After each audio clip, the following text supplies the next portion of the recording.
dan waktunya bisa hadir pada acara ini. Saya ingin menyebarkan pemahaman dan penerapan pengalaman budaya positif oleh saya PDD Lili Musana, di mana saya dibawa nama pengajar praktek Ibu Samira Lima dan fasilitator Bapak Toto Irwanto. Sebelum kita masuk ke diseminasi, mohon untuk Bapak Kepala Sekolah memberikan sambutan kepada Pak Nurman. Saya silakan. Bapak Ibu Guru, para mahasiswa yang saya hormati, pada kesempatan hari ini sebelumnya marilah kita panjatkan puji syukur kepada Allah Subhanahu wa Ta'ala bahwasanya di siang hari ini kita masih diberi kesehatan, diberi umur panjang sehingga kita dapat menghadiri dalam rangka diseminasi menyebarkan pemahaman dan penerapan pengalaman budaya positif oleh CGP yang bernama Bu Lili Musana. Mudah-mudahan dari upaya seperti ini bisa tertularkan kepada kita semua, dan yang belum menjadi CGP mudah-mudahan pada sesi-sesi yang berikutnya yang berkaitan dengan angkatan berikutnya, kalau di sini angkatan ke-9, mudah-mudahan angkatan berikutnya guru yang belum mendapatkan segera mendapatkan, sehingga SD 3 Gumuk atau SD 3 Gumuk menjadi SD yang bisa mencetak CGP yang baik. Mudah-mudahan apa yang disampaikan dalam budaya positif ini bisa berguna dan bermanfaat bagi guru-guru yang bisa melaksanakan budaya-budaya positif itu sesuai dengan yang disampaikan oleh Bu Lili Musana. Saya kira itu mari kita memperhatikan atau menikmati istilahnya diseminasi menyebarkan pengalaman dan penerapan pengalaman budaya positif ini agar kita betul-betul bisa menikmati, bisa mengamalkan, bisa melaksanakan sesuai dengan harapan. Saya kira itu. Saya akhiri, kurang lebihnya mohon maaf. Wassalamualaikum warahmatullahi wabarakatuh. Nah, supaya nggak ngantuk, kan ini jam-jamnya ngantuk ya. Mari kita breaking terlebih dahulu. Mohon Bapak Ibu untuk berdiri semuanya.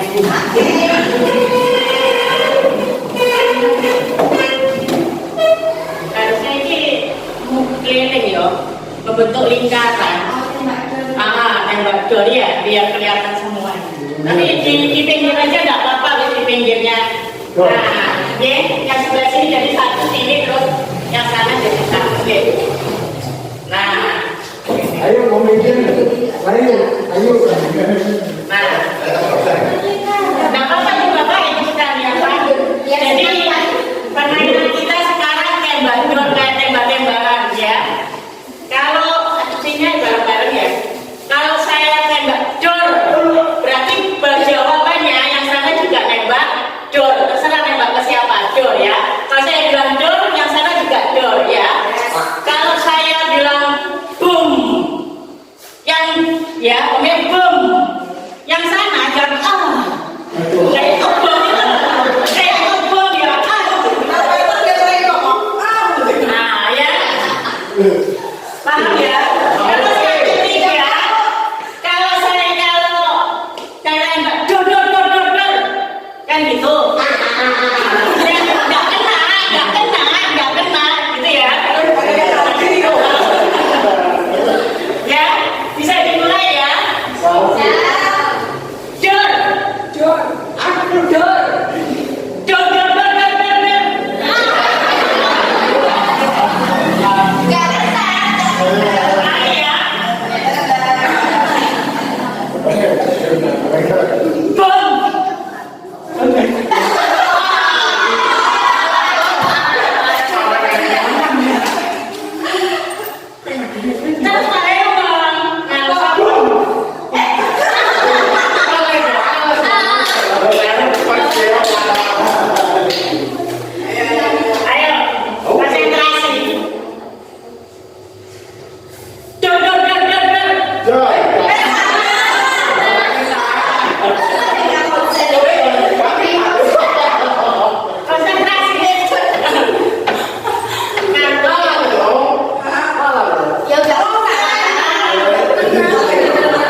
Nah, untuk yang pertama sebelum diseminasi ini kita mulai, sebaiknya kita membuat kesepakatan kelas.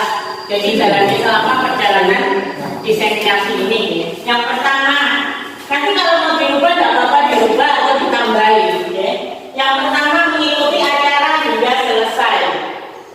Yang kedua tidak membuat kegaduhan di dalam kelas.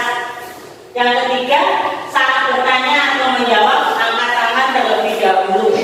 Yang keempat babe dalam keadaan silent. Mungkin ada yang mau diganti atau ada yang mau ditambahkan, monggo.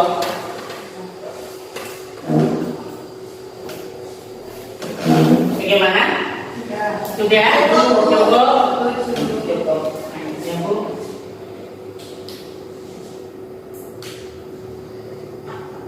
Budaya positif.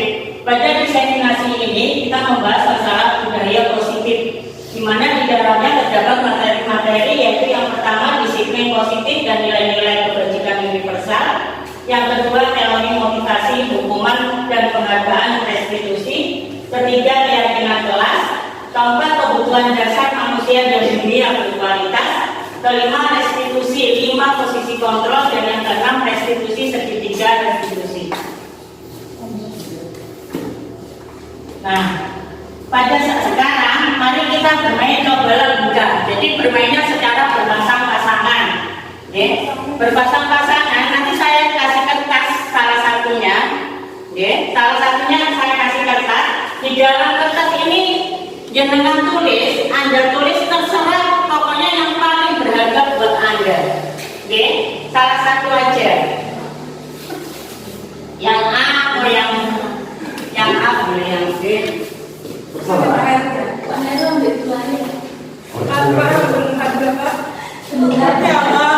Jadi ditulis yang paling berharga, tapi yang dikasih tahu ke sebelahnya.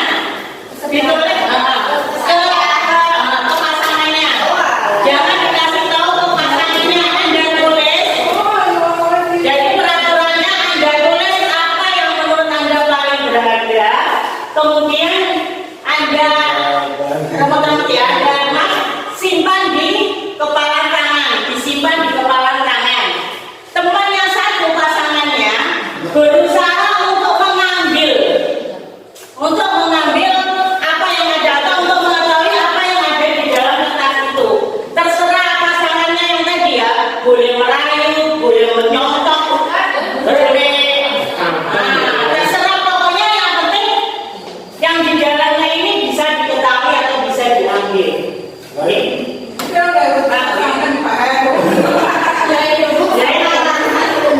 Terserah pengalaman boleh, tidak boleh, terserah. Jadi dengan tulis nanti yang pasangan yang berusaha untuk mengetahui apa yang ada di dalamnya. Dan yang pegang tadi berusaha untuk menyembunyikan, baru sampai ketahuan. Monggo, silakan.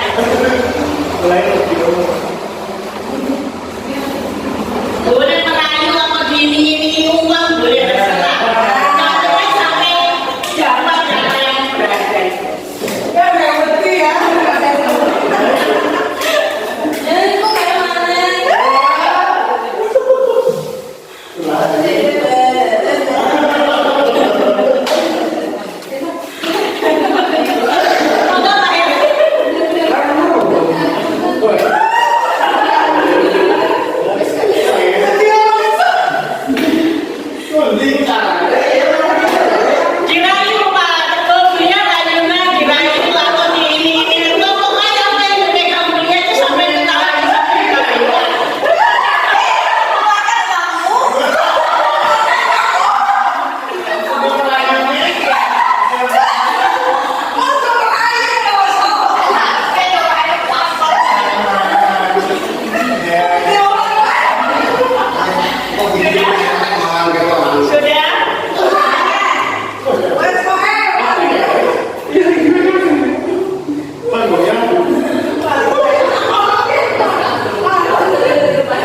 kita ingin membuat kemajuan perlahan atau sedikit-sedikit, ubahlah sikap atau perilaku Anda.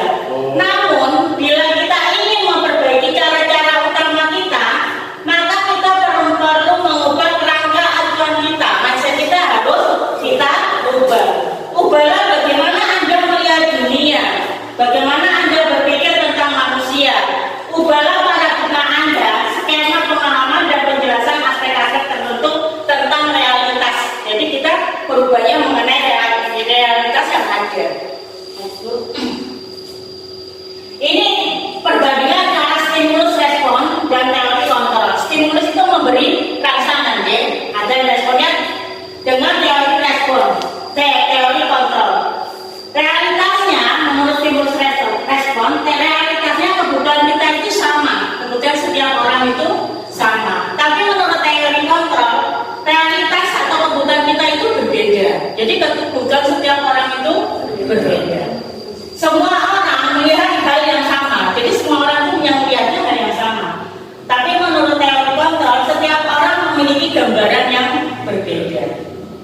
Kita mencoba mengubah orang agar berpandangan sama dengan kita. Kadang kita kan memaksakan orang harusnya berpandangannya sama dengan kita.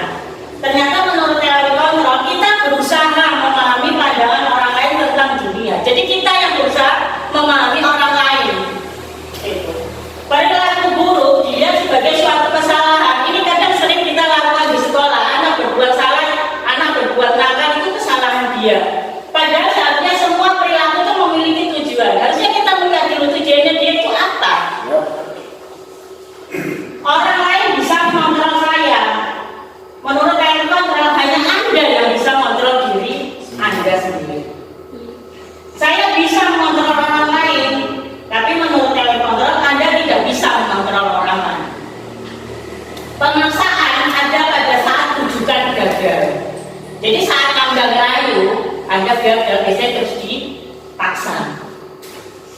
Menurut teori kontrol, kolaborasi dan konsensus menciptakan pilihan-pilihan baru. Jadi adanya kolaborasi dan konsensus menciptakan pilihan-pilihan baru. Model berpikir menang atau kalah. Kalau teori kontrol, model berpikirnya menang-menang, sama-sama menang. Nah, di sini ada disiplin positif dan nilai-nilai kebajikan universal. Disiplin adalah sesuatu yang dilakukan seseorang pada orang lain untuk mendapatkan kepatuhan. Jadi disiplin ini biasanya diidentikan dengan hukuman. Kata disiplin berarti dihukum, gitu ya. Padahal sebenarnya salah. Disiplin itu tidak harus dihukum. Tidak harus dihukum, tidak harus diberi hukuman. Menurut Piaget Dewantara, untuk mencapai kemerdekaan atau dalam konteks pendidikan kita saat ini, untuk menciptakan murid yang merdeka, syarat utamanya adalah harus ada disiplin yang kuat.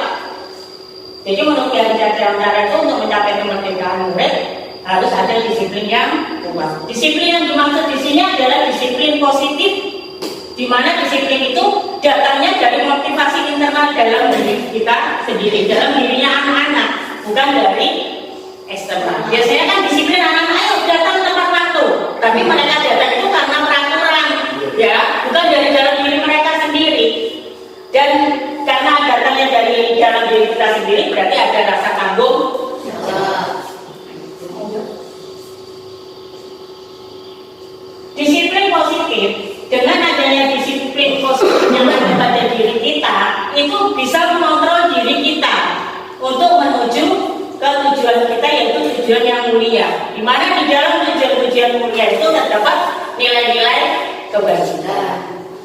Nilai-nilai kebajikan universal itu adalah nilai-nilai kebajikan yang disepakati bersama, lepas dari suku bangsa, agama, bahasa maupun latar belakang. Dan menurut tujuan anak Indonesia, tujuan pendidikan Indonesia, yaitu anak Indonesia itu tujuannya itu menuju ke profil pelajar Pancasila. Di sini profil pelajar Pancasila itu ada terdapat 6 elemen. Sudah apa nih? Kalau nggak hafal ada lagunya ya. Belum hafal? Nanti ada lagunya supaya gampang hafal ya. Belajar Pancasila, beriman dan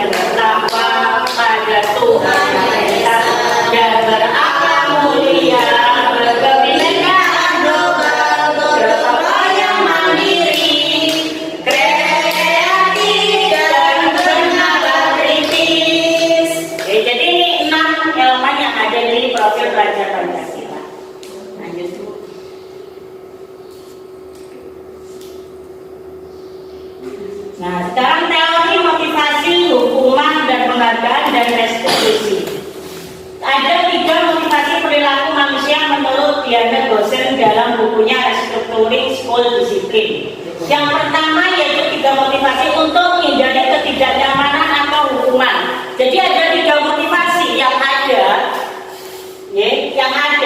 untuk seperti ini. Yang pertama untuk menghindari ketidaknyamanan atau hukuman. Kadang kita datang, kayak seperti contohnya kita datang ke sekolah tepat waktu. Kayak anak-anak mungkin datang ke sekolah tepat waktu. Itu kebanyakan itu untuk menghindari hukuman. Nah, aku telat, aku kena hukum. Nah, ya. Jadi itu motivasi yang pertama itu untuk menghindari ketidaknyamanan atau hukuman. Yang kedua untuk mendapatkan imbalan atau penghargaan dari orang lain. Kadang ini, ya. Jadi dia motivasinya, kok tak pengen aku dilem wes. Nah, gitu ya. Aku tak pakai wes, tak wes, kok aku dilem. Nah, itu ya. Berarti itu motivasi yang kedua untuk mendapatkan imbalan atau penghargaan dari orang lain. Yang ketiga yaitu untuk menjadi orang yang mereka inginkan dan menghargai diri sendiri dengan nilai-nilai yang mereka percaya. Jadi itu datangnya dari dalam diri kita masing-masing. Kita menghargai diri kita sendiri. Aku ini guru, berarti aku ini gak boleh berbuat seenaknya, itu kan ditunggu murid-murid. Ya, maaf ya, ini soalnya pada model satu ketembak ini memang mengenai kita. Termasuk saya juga mengenai. Lanjut. Nah, ini ada ya.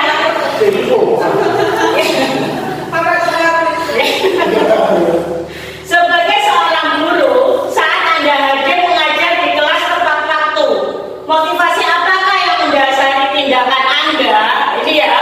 Jadi, apakah Anda datang tepat waktu karena tidak ingin ditegur oleh atasan Anda dan kemudian mendapat surat peringatan? Tidak. Motivasi yang pertama menghindari ketidaknyamanan dan hukuman. Tidak.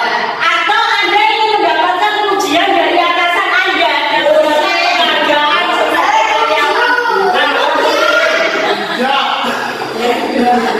Atau yang ketiga, ingin menjadi orang yang menghargai waktu.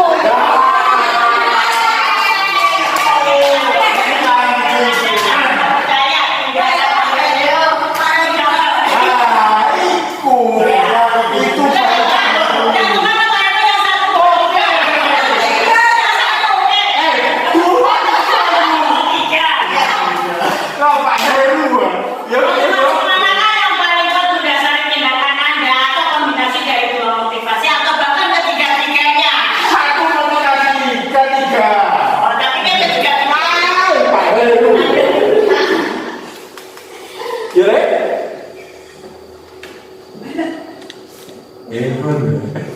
Nah, hukuman, konsekuensi dan restitusi.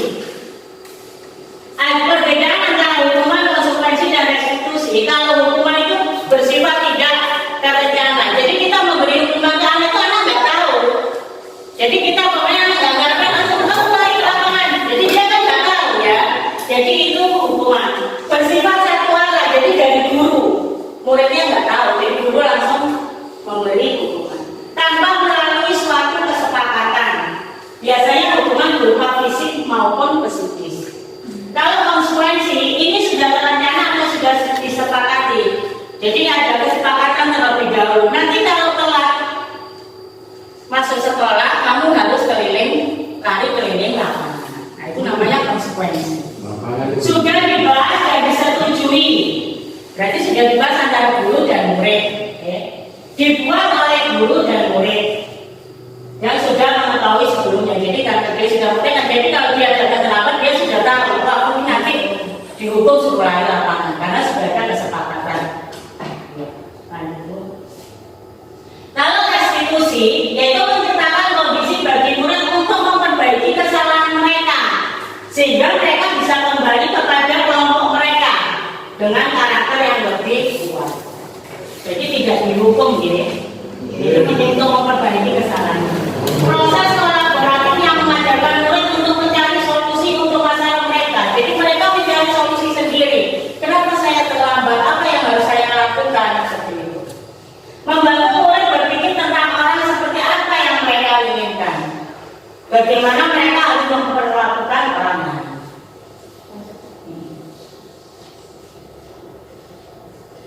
Ini ada soal.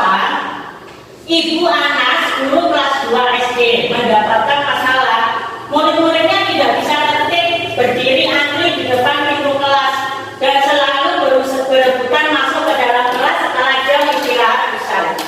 Ini tentunya sangat mengganggu proses pembelajaran, di mana kelas tidak dapat mulai tepat waktu, karena Ibu Anas sibuk menenangkan murid-muridnya untuk waktu cukup lama. Akhirnya Bu Anas berpikir cepat dan mengandalkan stiker bintang. Setiap murid-muridnya akan masuk kelas usai dan istirahat, Bu Anas akan mengiring-iringi muridnya dengan stiker bintang. Siapa yang dapat berdiri lurus dan berbaris rapi di depan pintu dapat bintang dari Bu Anas. Jadi dia iring-iringi muridnya, kalau bisa berbaris lurus dan rapi dia dapat bintang. Sebagian besar murid-muridnya menyambut tantangan tersebut dan langsung berdiri rapi di depan pintu agar mendapatkan stiker bintang. Hal ini terus dilakukan Bu Anas selama beberapa minggu karena cukup berhasil membuat murid-muridnya berdiri antri di depan pintu. Sampai pada suatu saat Bu Anas sakit dan terpaksa digantikan Pak Heru. Pak Heru tidak mengetahui tentang stiker bintang dan benar saja pada saat mau masuk kelas usai jam istirahat, murid-murid kelas 2 kembali berebutan masuk kelas. Apa yang terjadi? Mengapa? Kenapa kok pada saat Pak Heru? Nah, berdasarkan teori komunikasi yang telah Anda pelajari pada pembelajaran sebelumnya, teori dan teori motivasi tadi, kira-kira apa motivasi murid-murid kelas 2 untuk bersedia berdiri antri sebelum masuk kelas? Kira-kira motivasinya mana? Mendapatkan reward berupa bintang. Mendapatkan penghargaan ya berupa bintang. Berarti motivasi yang kedua yang dipakai. Ya. Adakah cara lain agar murid-murid kelas 2 bersedia antri di depan kelas tanpa diberi penghargaan stiker bintang? Jelaskan. Kira-kira ada nggak jalan yang lain? Cara yang lain? Kira-kira ada nggak cara yang lain yang bisa dilakukan tanpa harus memberi penghargaan stiker bintang? Ada nggak cara yang lain supaya anak bisa berdiri antri?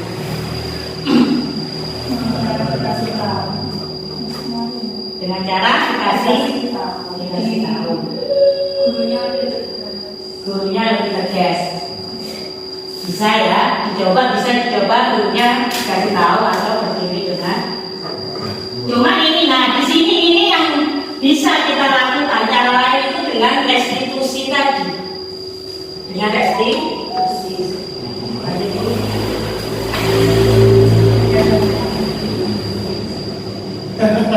Didukung oleh penghargaan. Dengan kita memberi penghargaan kepada murid, ternyata itu bukan hal yang bagus. Ternyata itu bukan hal yang bagus. Malah kita didukung oleh penghargaan yang pertama pengaruh jangka pendek dan jangka panjang. Kalau jangka pendeknya bagus, jadi anak-anak seperti tadi termotivasi berdiri rapi. Tapi jangka panjangnya anak-anak akan terbiasa diberi. Jadi mereka mengharapkan bukan mereka berdiri rapi karena dari dalam diri mereka masing-masing, tapi karena mereka mengharapkan pemberian imbalan atau penghargaan tadi. Yang kedua, penghargaan tidak efektif. Ternyata ini penelitian yang menunjukkan bahwa pemberian penghargaan itu tidak efektif. Ini hasil penelitian. Penghargaan merusak hubungan. Ternyata penghargaan itu merusak hubungan apa? Karena ada kecemburuan sosial. Temennya dikasih penghargaan terus tanam. Yang temennya yang lain ini iri. Jadi dia bisa menjadi benci ke temannya atau bisa terjadi pertengkaran. Penghargaan mengurangi ketepatan. Ini merupakan penelitian juga. Ternyata berdasarkan penelitian, anak yang dikasih penghargaan sama yang melakukan tanpa diberi penghargaan ini lebih bagus yang tidak diberi penghargaan. Penghargaan menurunkan kualitas sama seperti tadi. Karena yang diberi penghargaan dia cuma sebatas pokoknya aku ngerjain kok kan aku dikei. Ya kalau pekerjaan kan biasanya gitu. Pokoknya saya selesai, nanti kan saya dikasih hadiah, dikasih uang. Tapi beda dengan yang memang mengerjakan benar-benar dia mengerjakan dari dalam hati. Oh ini tanggung jawab tugas, berarti harus saya selesaikan. Penghargaan mematikan kreativitas. Kamu seperti tadi ya, yang penting dia dapat ya, tanpa memandang si A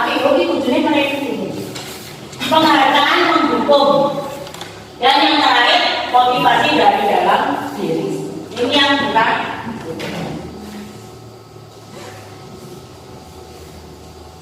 kuis.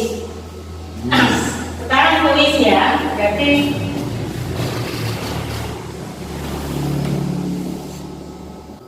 nah pakai scan barcode ya.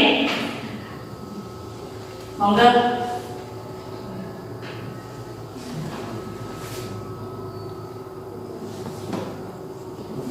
Kasih dia.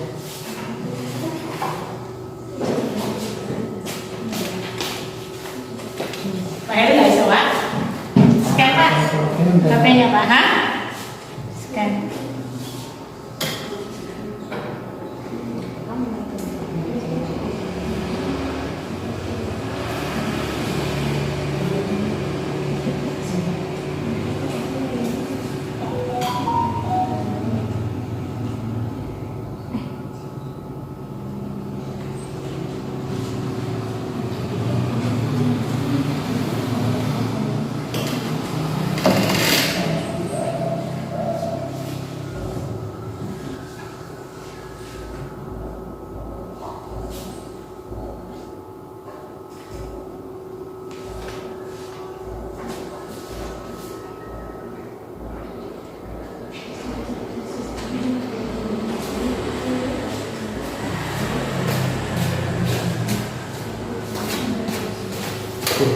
Kok setiap lagu ini mana kutu-kutu ya? Betul Pak. Setiap lagu ini bener bener tani kuisnya. Nanti ditulis namanya ya, terus di. Sudah semuanya scan-nya? Belum.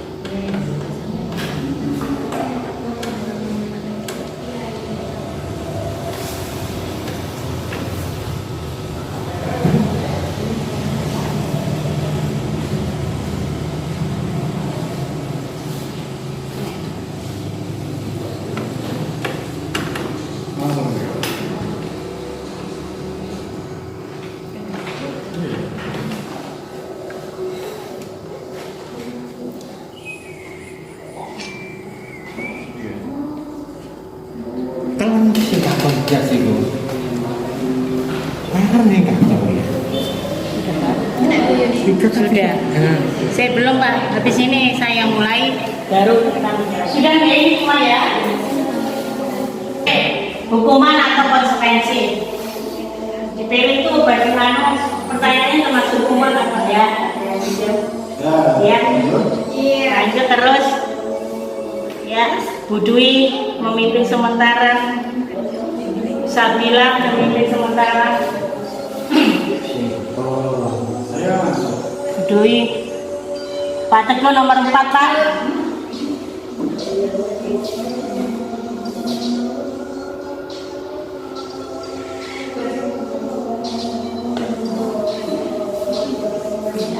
Pak Teguh nomor 2. Pak sudah menjawab. 4 dengan 4. Pak Heru 2.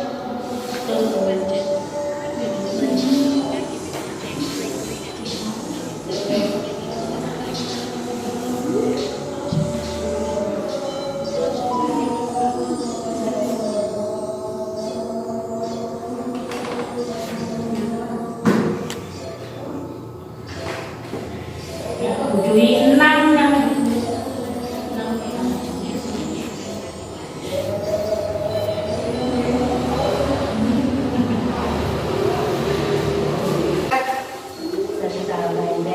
Yang itu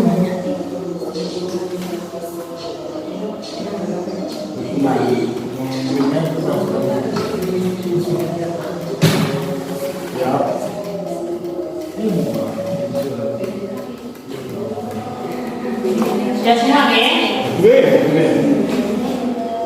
Ya. Nah, yang pertama berarti yang pemenangnya adalah Gina. Yang kedua Alika dan yang ketiga Dwi ya. Nah, berarti dari sini di situ ada nilainya Anda masing-masing dari pemahaman sudah paham apa Alika Anda yang bisa mengukur di situ ya. Mana sih sini kayak gimana? Tadi bu.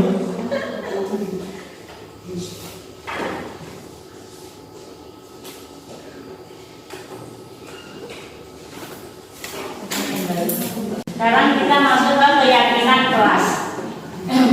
Keyakinan kelas. Mengapa kok keyakinan kelas? Mengapa tidak peraturan kelas saja? Kenapa harus keyakinan kelas? Mengapa tidak peraturan kelas saja? Sebelum kita menjawab yang ini, kita lihat yang ini dulu. Kita harus menjawab pertanyaan-pertanyaan berikut. Mengapa kita memiliki peraturan tentang penggunaan helm pada saat mengendarai kendaraan roda 2 atau motor?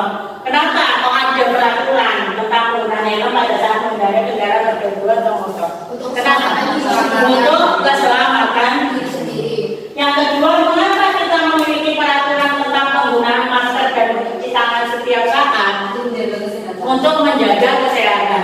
Nah itu untuk keselamatan diri sendiri atau untuk kesehatan itu apa peraturannya? Ada berbunyi peraturannya? Tidak ya, itu berdasarkan pada keyakinan kita. Jadi yang kenapa kok seperti tadi itu tergantung keyakinan kita.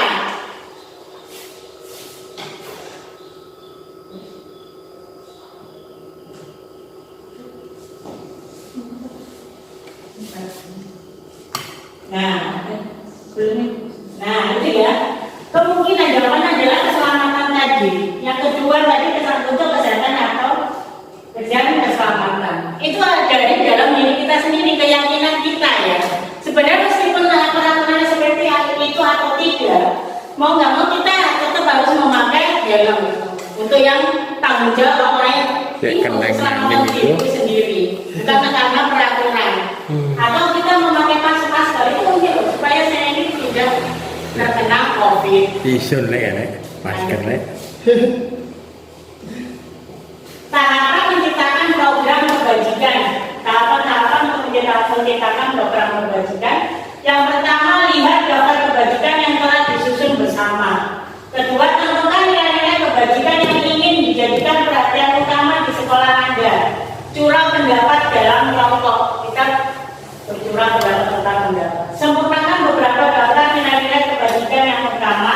Bahas kembali dalam kelompok utama. Kemudian buatlah poster atau muat di sosial media keyakinan sekolah atau kelas Anda. Pembentukan keyakinan sekolah atau kelas. Sebelum kita membentuk keyakinan sekolah atau kelas, hal yang perlu kita perhatikan yaitu yang pertama, keyakinan kelas bersifat abstrak daripada peraturan yang lebih rinci dan konkret. Yang kedua, keyakinan kelas berupa pernyataan-pernyataan universal. Ketiga, pernyataan keyakinan kelas senantiasa dibuat dalam bentuk positif. Keempat, keyakinan kelas hendaknya tidak terlalu banyak sehingga mudah diingat dan dipahami oleh semua warga kelas. Keyakinan kelas sebaiknya sesuatu yang dapat diterapkan di lingkungan tersebut. Semua warga kelas hendaknya ikut berkontribusi dalam pembuatan keyakinan kelas lewat kegiatan curah pendapat. Bersedia meninjau kembali keyakinan kelas dari waktu ke waktu. Jadi kita membuat keyakinan kelas tidak hanya sekali. Kita tinjau dari waktu ke waktu. Kalau ada perubahan kita ubah, kalau ada penambahan kita tambah. Prosedur pembentukan keyakinan kelas apabila kita membuat keyakinan kelas.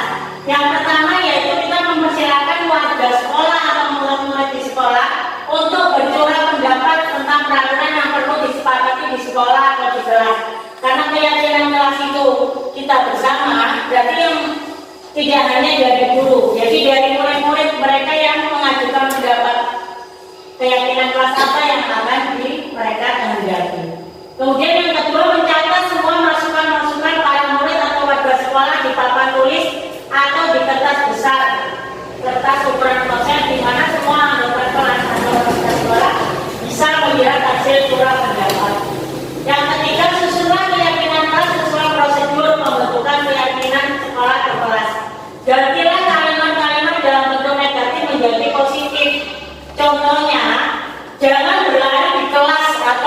koridor. Jadi dari kalimat negatif jalan kita rubah ke kalimat positif, yaitu berjalanlah di kelas atau koridor. Tinjau kembali daftar surat pendapat yang sudah dicatat.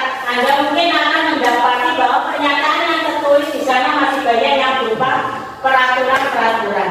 Selanjutnya, ajak warga sekolah atau murid-murid untuk menemukan nilai kebajikan atau keyakinan yang dituju dari peraturan tersebut. Contohnya berjalan di kelas, dengarkan guru dan anak, tepat waktu berada di satu payung, yaitu saling menghormati. Yang atau nilai kebajikannya hormat. Keyakinan ini kan yang dimasukkan dalam daftar disepakati. Jadi keyakinan kelas tersebut kan contohnya saling menghormati. Berarti ditulis kita berjalan nggak boleh berlari, itu untuk menghormati yang ada guru kita atau ada yang lewat. Tinjau ulang keyakinan sekolah atau kelas secara bersama-sama. Seharusnya setelah beberapa peraturan telah disatukan menjadi beberapa keyakinan, maka jumlah butir pernyataan keyakinan akan berkurang karena ada persamaan. Sebaiknya keyakinan sekolah kelas tidak terlalu banyak, bisa berkisar antara 3 sampai 7 prinsip atau keyakinan. Bila mana terlalu banyak, maka warga kelas akan sulit mengingatnya dan akibatnya sulit dijalankan. Setelah keyakinan sekolah atau kelas yang dibuat, maka semua warga kelas dipersilakan meninjau ulang dan menyetujuinya dengan menandatangani keyakinan sekolah atau kelas tersebut, termasuk guru dan semua warga murid. Jadi kita tandatangani ya, bentuk dari persetujuan. Keyakinan sekolah atau kelas selanjutnya bisa diletakkan di dinding kelas di tempat yang mudah dilihat semua warga kelas.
Kebutuhan dasar manusia ada 5, yaitu yang pertama kebutuhan bertahan hidup.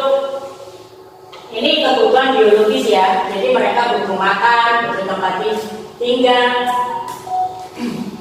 Kasih sayang dan rasa diterima, penguasaan, kebebasan, dan kesenangan ini psikologis yang 4.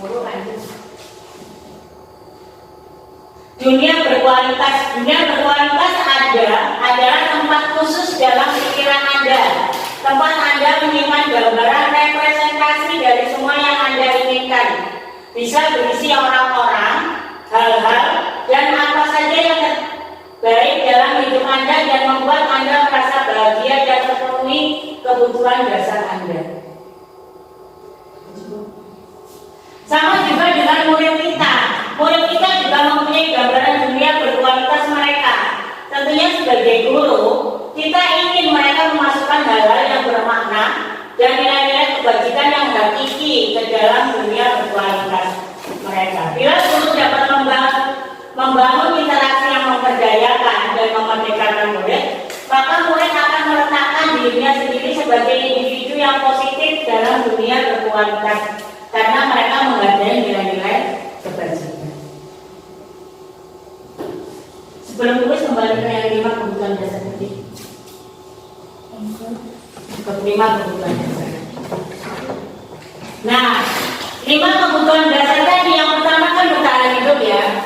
Jadi apabila seperti bertahan hidup makan ya, kalau mereka tidak bisa makan, mereka akan berusaha untuk memenuhi kebutuhan dasar itu. Untuk memenuhi makan mereka kadang mereka mencuri, ya kadang mereka sampai mencuri tanpa kita tahu. Padahal itu mencuri itu jelek, tapi kita tidak tahu tujuan mereka mencuri itu apa. Ternyata mereka untuk memenuhi kebutuhan dasar mereka untuk makan, karena nggak ada yang bisa dimakan, maka mereka mencuri. Kasih sayang dan rasa diterima ini sering kita dapati di sekolah. Kasih sayang, kadang anak-anak itu mencari-cari perhatian seperti itu ya kadang. Ini kasih sayang dan rasa, karena di rumah mungkin mereka kurang perhatian atau dari global, sehingga dia di sekolah mencari-cari perhatian dengan membuat kenakalan apa. Tanpa kita tahu itu nakal. Kadang tujuan dia nakal itu apa, di balik itu ada tujuan yang dia lakukan. Penguasaan itu biasanya ini loh, prestasi ya. Oke loh, aku pintar. Biasanya penguasaan, jadi dia ini loh, aku biasanya nakal kayak gitu, ayo. Jadi dia merasa berkuasa. Kadang anak penguasaan itu dia pemain akademik, kadang dia kurang pintar. Jadi dia kurang berani. Jadi dia mencari penguasaan di tempat lain dengan tambung kadang gitu. Karena dia di akademik nggak bisa, jadi dia cari di tempat lain. Kebebasan kadang anak-anak lari-lari karena bosan dia duduk. Dia duduk bosan menulis, sudah bosan duduk. Jadi dia lari-lari. Ternyata lari-lari itu mereka tujuannya kadang mencari kebebasan. Kesenangan dia apa? Kadang kita memberinya, maka sekarang ada kurikulum merdeka. Jadi kita melihat kesenangan dia apa. Gak harus sesuai dengan apa yang kita inginkan. Lanjut ke kuis. Kita kuis kembali ya kayak tadi.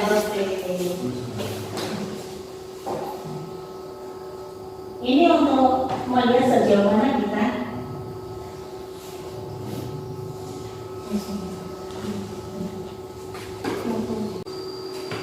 lagi Kak Hero. Tadi ya, disingkat sama kayak tadi nanti kayak tadi.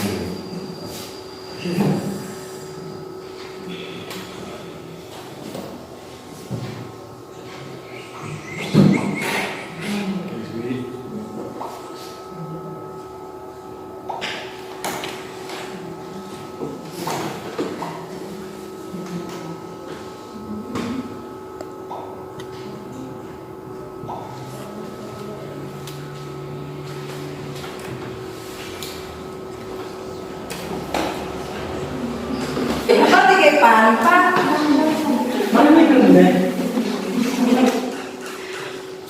pikirnya pada satu kan.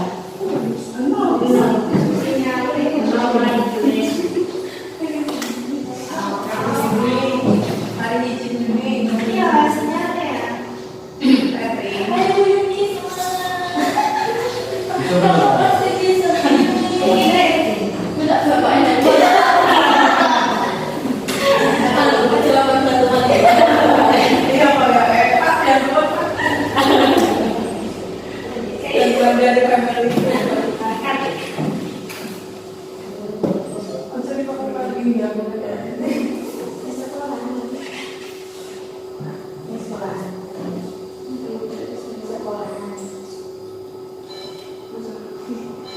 Ayo bersopin, bersopin teman-teman. Ayo, ayo terusnya. Ayo bersopin. Ya betul teman-teman. Ayo. Yo, kita pakai ini.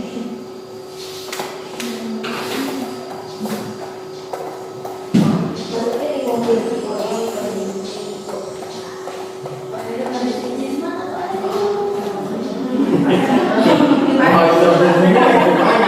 Iya, mana tuh? Paling sama aku ya.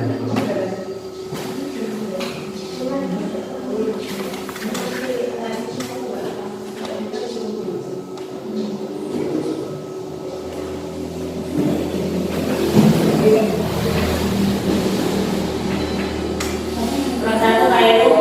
Ini kelas 1.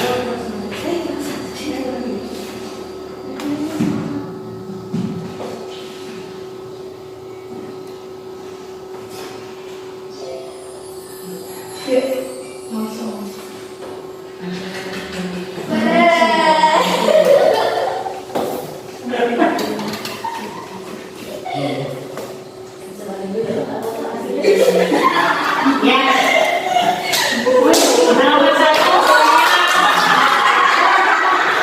Nomor 1.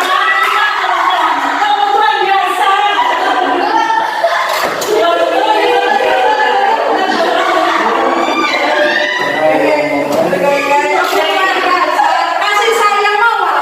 Kalau berteriak kemana berarti separuh tahun, separuh enggak, 50-50. Berarti 11 ya, sekarang.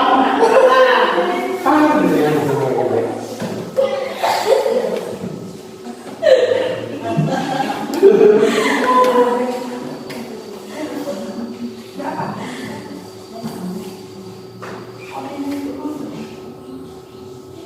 Sekarang restitusi 5 posisi kontrol.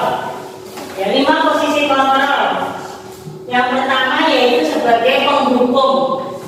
Mungkin tanpa disadari saat ini kita sering berada pada posisi ini, ya, yaitu sebagai penghukum kepada anak-anak. Biasanya yang penghukum itu kata-katanya patuhi aturan saya atau awas. Biasanya awas ya. Biasanya tanpa sadar kita ngomong anak awas ya. Ya, kan sering sadar. Kamu selalu saja salah. Kamu mesti kamu lagi ya, itu ya. Selalu pasti selalu yang terakhir selesai. Oh, mesti yang terakhir selesai. Mesti yang terakhir selesai. Ternyata itu termasuk ke posisi penghukum. Terlambat lagi pasti terlambat lagi. Selalu datang terlambat. Kapan bisa datang tepat waktu? Betul. Yang kedua membuat merasa bersalah. Jadi posisi kontrol yang kedua kita membuat mereka merasa bersalah. Ibu sangat kecewa sekali dengan kamu. Dengan kalimat seperti itu membuat anak jauh mereka merasa bersalah. Berapa kali bapak harus memberitahu kamu ya? Gimana ya Pak kalau orang tua kamu tahu kamu berbuat begini? Jadi dia anak tumbuh rasa bersalah. Contohnya adik, kamu ini bagaimana ya? Kamu sudah berjanji dengan ibu tidak akan terlambat lagi. Kamu kenapa ya senang sekali mengecewakan ibu? Ibu benar-benar kecewa sekali. Jadi di sini anak dibuat merasa bersalah. Yang ketiga yaitu sebagai teman. Kadang kita kepada murid, kita posisi kita sebagai teman. Ayo bantulah dari bapak ya. Atau ayo ingat tidak bantuan bapak selama ini. Ya sudah, kali ini tidak apa-apa. Nanti ibu bantu bereskan. Adik, ayolah, bagaimana sih kamu? Kemarin kamu sudah janji ke bapak bukan? Kenapa terlambat lagi? Ngomongnya sambil tertawa-tertawa. Berarti sebagai teman anak. Ya sudah, tidak apa-apa. Duduk dulu sana, nanti Pak Guru bantu kamu ini. Sebagai pemantau, sebagai pemantau ini biasanya dia melihat ke peraturan. Peraturannya apa? Apa yang telah kamu lakukan? Sanksi atau konsekuensi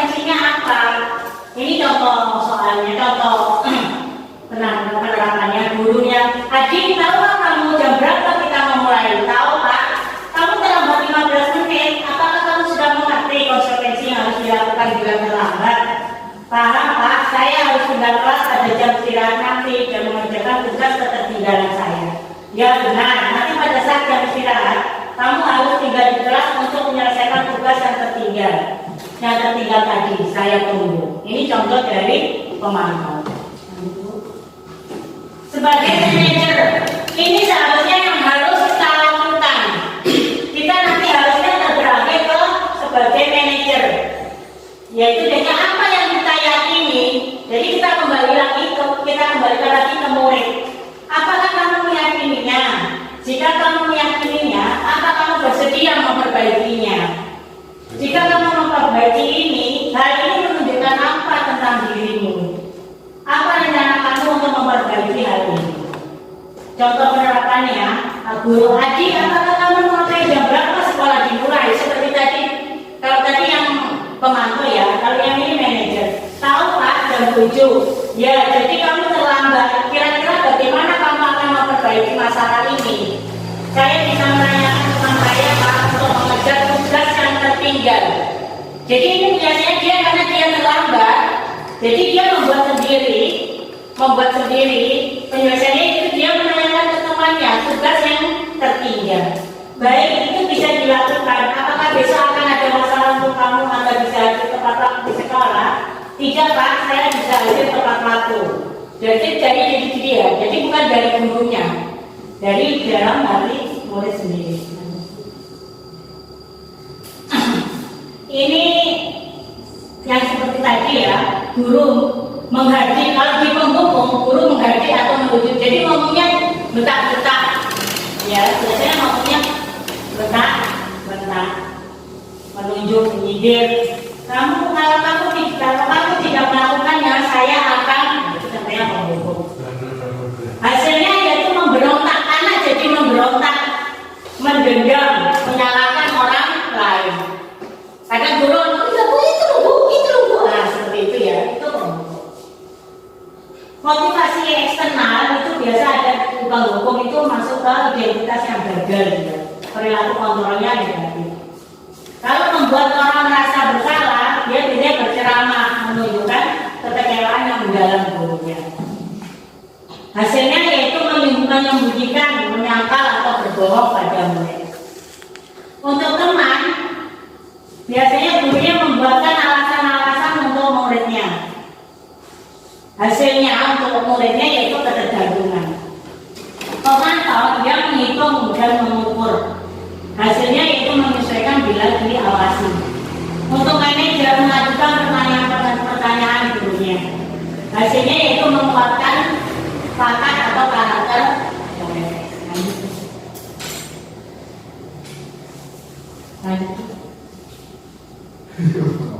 Nah, video. Saya akan bukakan video. Nanti di sana jangan bisa lihat.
Wah, ini siapa?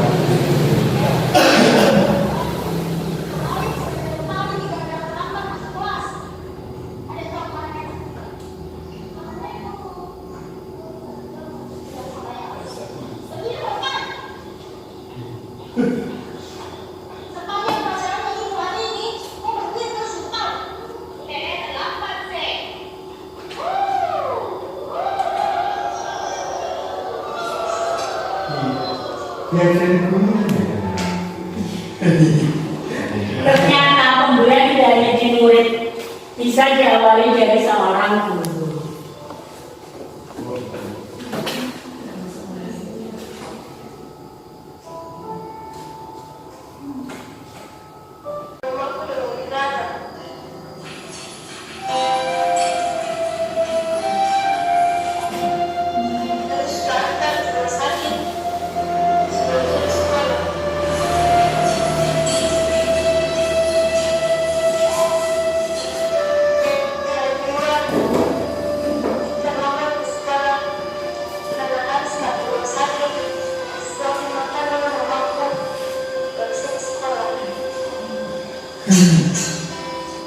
Hari ketiga kembali, saya nggak masuk sekolah.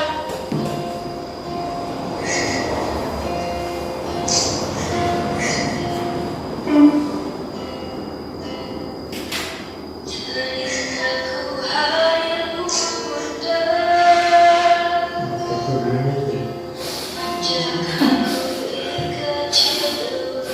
Saya pikir bahwa apakah terkadang hatimu di sini anakmu terjatuh, tak ada tempat menaruh tangisku kelam sendiriku. Bapakku suruh dari sini, bapak tak masuk sekolah nih. Kira kalian semua melepas tak? Lepas tak? Lepas, lepas. Sekira kita menunggu tak? Tunggu tak?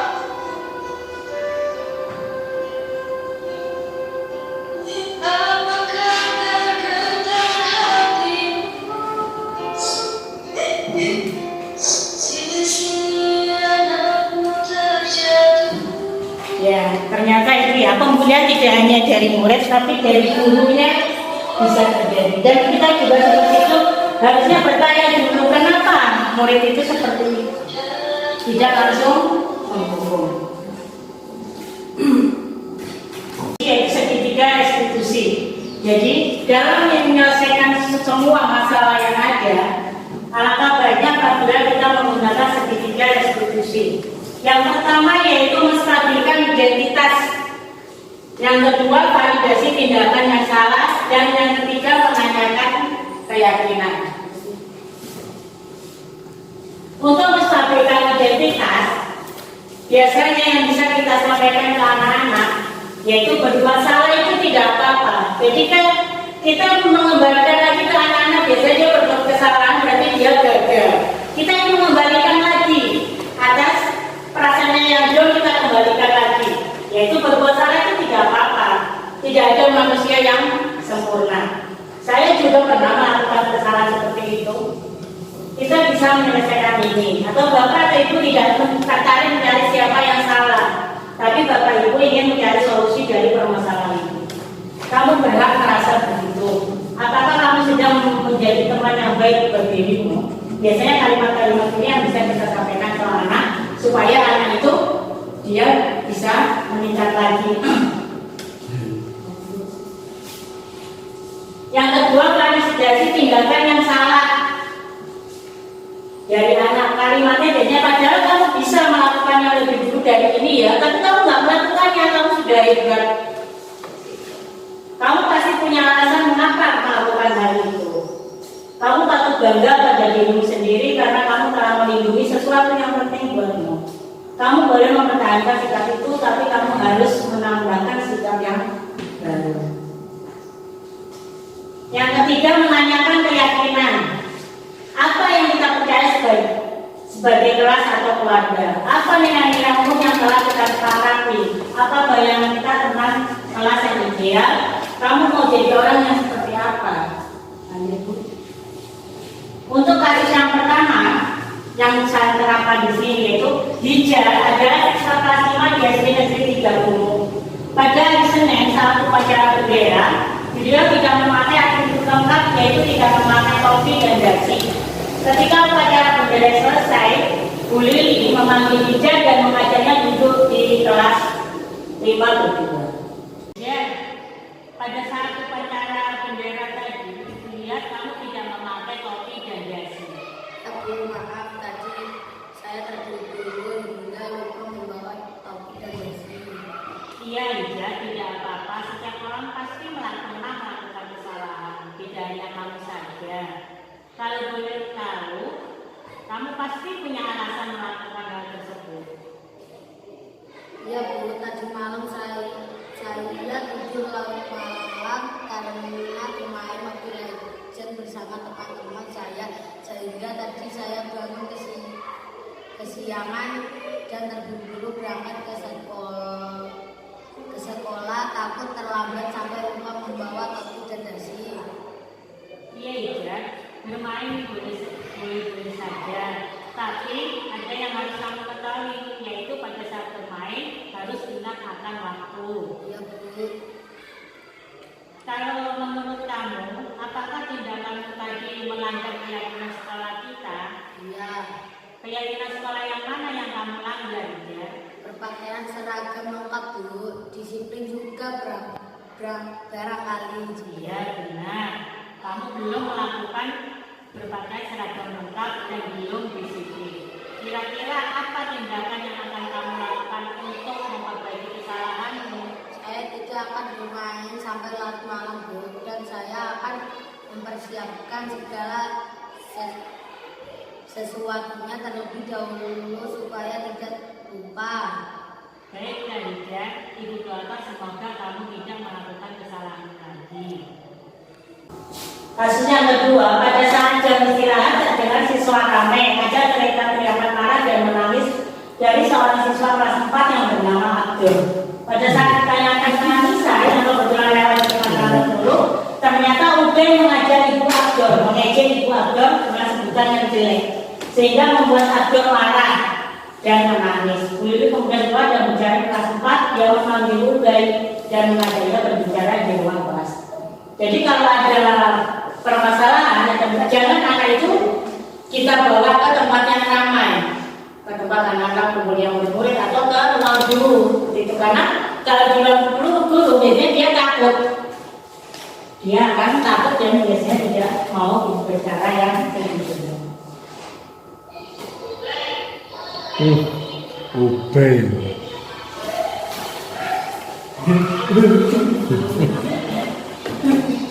Lumer. Nah, di mana tapi guyu-guyu ya. Coklat Ya, lumer. tapi guyu-guyu. Lumer. Coklat lumer.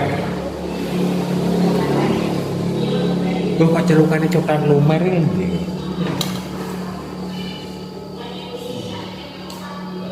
Ini ngerti katanya.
materi sudah saya sampaikan semua. Sekarang ke refleksi. Ya, saya bagikan, mohon ditulis di sini di lembar post-it refleksi hari ini. Jadi yang pertama, apa yang Anda dapatkan dalam diseminasi ini? Yang kedua, bagaimana perasaan Anda setelah mengikuti diseminasi ini, dan hal apa yang akan Anda lakukan setelah mengikuti diseminasi ini? Kalau ada yang nggak mau Pak Heru, kalau nggak mau nulis bisa disampaikan secara langsung Pak dapatnya. Itu ngarang-ngarang ini. Ya kok? Penekanan gitu ya. Ya, kayaknya malas nulis atau nggak kelihatan, bisa disampaikan secara langsung Pak.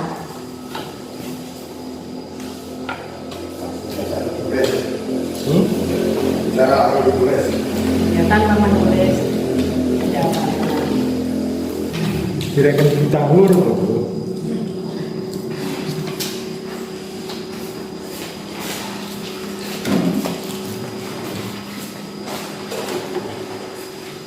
Padahal mau nulis juga. Bisa nanya apa betul tak boleh. Mana? Siapa ni?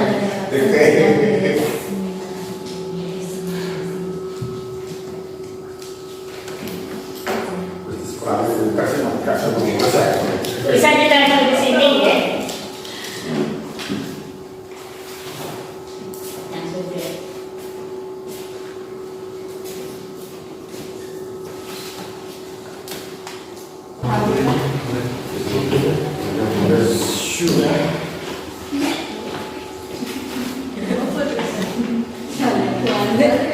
Nggak apa-apa Mbak, dibalik Mbak. Mungkin ada 1-2 orang yang mau langsung merefleksikan secara langsung. Tidak ada. Tidak adanya karena apa Pak? Biar itu.